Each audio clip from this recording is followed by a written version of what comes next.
Opening the center with d4 immediately contests the heart of the board, setting a dynamic stage for positional maneuvering. Establishing central presence immediately mirrors white's intent, setting the stage for a battle of pawn structures and eventual piece maneuvering. Challenging the center immediately creates dynamic pawn play and opens diagonals. An immediate pawn grab invites white to assert central control and potentially launch an attack. Developing this knight now prepares to castle and supports the central pawn advances, a classic queen's gambit accepted setup. Developing the knight towards the center, this knight is poised to contest central control and support a queenside pawn advance. Saddling black's queen with an immediate obligation to move, forcing a defensive posture. Protecting the pawn with a quiet repositioning reinforces the queenside structure, delaying any immediate tactical skirmishes. Reclaiming the pawn, white centralizes the queen, initiating an immediate skirmish for central squares and potentially opening lines towards the kingside. Developing the bishop to pressure the center and prepare for queenside castling creates a dynamic imbalance. Securing the center with this knight immediately strengthens white's pawn structure and prepares for rapid piece development.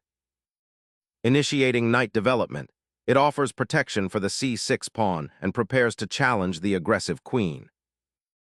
Fostering queenside development and solidifying the center's pawn structure, this move signals a positional buildup, aiming for long-term king safety and harmonious piece deployment. This knight boldly occupies a central outpost, aiming to disrupt white's pawn structure and prepare for future action. Opening the diagonal for your queen's bishop solidifies your kingside influence while keeping central tension alive. This knight repositions to a more dynamic square, potentially preparing to contest the center or launch a kingside attack. Repositioning the queen for activity, forcing a pawn exchange or better bishop development. Stepping back, the knight invites the queen to reconsider its assault, aiming to solidify black's central structure. Repositioning the queen to a less active square avoids immediate confrontation and prepares for queenside development. Repositioning the queen to c8 clarifies the kingside and prepares to contest the central dark squares, a subtle yet crucial defensive adjustment. Safeguarding the monarch is paramount, anchoring the king's security before further material advances. Sacrificing the bishop for temporary activity opens lines that might lead to a premature attack. Unleashing pawn pressure, this advance boldly challenges black's cramped position and opens lines for further development. Sacrificing the bishop opens the g-file for immediate king assault, creating exciting attacking chances. King exposure after the exchange creates immediate defensive concerns and alters the middle game's tactical landscape. Solidifying the pawn chain now offers black a more stable central structure, preparing for eventual kingside play. Aggressively opening the center, white seeks to exploit black's somewhat passive pawn structure and create attacking possibilities. Developing the bishop to this quiet square offers passive support, but relinquishes the initiative, allowing white to consolidate their central pawn's dominance. Opening a crucial central file, this bold thrust creates dynamic imbalances by challenging black's kingside pawn structure. Initiating a daring knight maneuver, this move disrupts white's pawn structure and creates immediate tension on the queenside. Unleashing a pawn on the d-file aggressively splits black's queenside and prepares further advances. Sacrificing a pawn opens a critical diagonal, yet it leaves your king's pawn structure slightly exposed. Opening the b-file dramatically injects dynamic play, creating immediate complications around black's potentially exposed king. A necessary retreat to defend the queen's flank and regroup, though it concedes space and cedes initiative. Seeking to pry open the queenside, white aims to exploit the isolated d6 pawn and create attacking potential along the d-file. Unleashing a pawn chain now forces white's queen to retreat again, creating valuable space for black's pieces. Opening the queenside diagonal for the queen and threatening a nasty discover onto the knight. Consolidating the rook on the open file promises to challenge the central pawn's advanced position. Pressing forward, this queen maneuver aims to seize the central files and restrict black's bishop's mobility. Prophylactic kingside repositioning, preparing to shelter the monarch from the oncoming pawn storm. Opening the bishop diagonal to threaten kingside pressure. Reclaiming the knight to d7 solidifies the structure, preparing to contest the central pawn tension and perhaps reroute for better defensive positioning. Reasserting central influence, the knight pivots to bolster pawn advances and potential mating threats. Boldly challenging white's pawn chain, this move initiates a dynamic struggle for central space and opens lines for black's rooks. Reasserting queenside pressure, this repositioning seeks to exploit the c5 pawn's temporary vulnerability. Securing the monarch is paramount as the central tension escalates. Solidifying the kingside pawn structure, this move aims to prevent black's piece infiltration and create a defensive barrier. Securing that crucial, a file outpost for the knight while bracing for the impending pawn storm.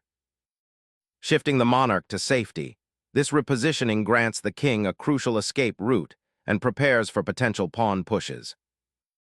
Initiating a bold pawn thrust, challenging white's queenside space and seeking counterplay. Clearing the path for the pawn storm, this retreat surprisingly ignites future complications. The queen steps forward, preparing to pry open lines and harass the enemy king with newfound mobility. Challenging black's central pawn structure with this aggressive thrust.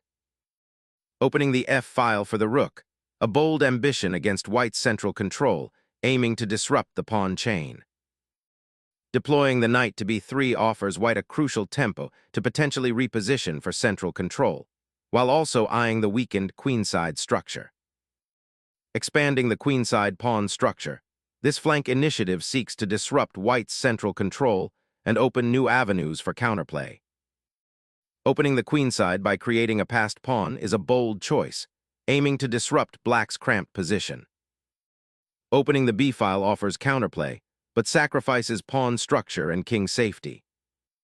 Unlocking the file could destabilize black's queenside pawn structure. Opening the queenside flank invites immediate pawn exchanges, potentially freeing white's rook. Sharpening the attack on the kingside, anticipating a potential pawn push. A decisive liquidation, forcing the exchange and exposing the white king to immediate threats. A necessary kingside consolidation after the queen exchange, though the doubled pawns introduce long-term structural weaknesses for white. The pawn storm is stalled, as black's rook becomes a target on the open file. Seizing the central pawn now opens aggressive lines for white's rooks. Unveiling the advanced knight now offers a precarious outpost, potentially becoming a target. Activating the bishop after the exchange significantly strengthens white's central pawn structure and opens lines for its pieces. Unleashing the rook opens up vital lines for counterplay, challenging white's centralized pieces. Unlocking the c-file becomes paramount with this bishop repositioning, aiming to exploit the doubled pawns and open lines. Capturing the pawn opens the c-file for black's rook, creating immediate attacking possibilities against white's vulnerable king. Asserting control over the open file, the rook's repositioning aims to exploit the pawn majority on the queen side, creating immediate threats. The rook now claims the open file, aiming to disrupt white's pawn structure and potentially create counterplay. Repositioning the rook to the second rank aims to contest the open file and offer support for any potential central pawn advances. Capturing the rook concedes crucial open files, simplifying white's task in the ensuing pawn endgame. The rook lift finally secures the open file, aiming to pressure the isolated pawns. Relocating the king to the queen side offers a sliver of activity, but exposes it to white's active pieces. The rook's triumphant re-entry now pressures black's isolated queenside pawns, aiming to exploit the resulting structural weaknesses. Unlocking the f-file offers some activity for the rook, but it's a bit passive given the current material imbalance. The rook now aggressively occupies the open 8th rank, putting immense pressure on black's vulnerable position. Sacrificing the rook for the pawn immediately grants white a decisive positional advantage by clearing the way for their passed pawn. Focusing the king's presence towards the center will be crucial for consolidating the pawn advantage. Seeking refuge for the king in the center offers some safety, but it leaves the queenside pawns vulnerable to further attack. Centralizing the monarch prepares for the inevitable pawn storm and potential endgame struggles.